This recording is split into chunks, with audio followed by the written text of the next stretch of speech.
Hey, my name is Dalena Nguyen, and today I'll be helping you find reciprocal trig ratios.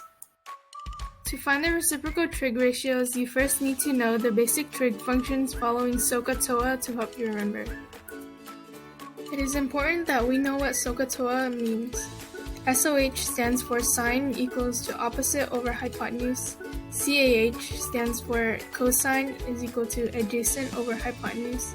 And TOA stands for tangent, which is equal to opposite over adjacent. Well, those are the basic trig functions. We also need to know the reciprocal trig functions, which are cosecant equals to hypotenuse over opposite, secant equals to hypotenuse over adjacent, and cotangent, which is equal to adjacent over opposite.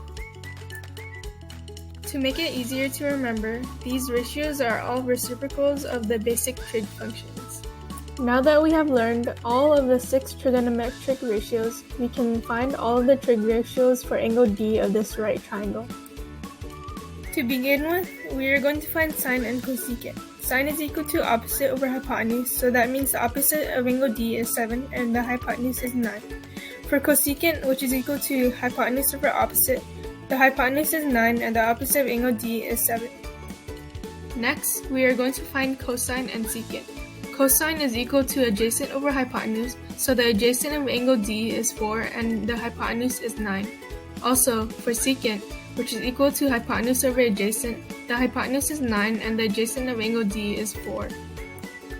Lastly, we are going to find tangent and cotangent. Tangent is equal to opposite over adjacent, so the opposite of angle D is 7 and the adjacent is 4. For cotangent, which is equal to adjacent over opposite, the adjacent of angle D is 4 and the opposite is 7. Together, these make all of the 6 trigonometric ratios for angle D. Remember that the reciprocal trig functions are all reciprocals of the basic trig functions. That is all in order to find reciprocal trig ratios.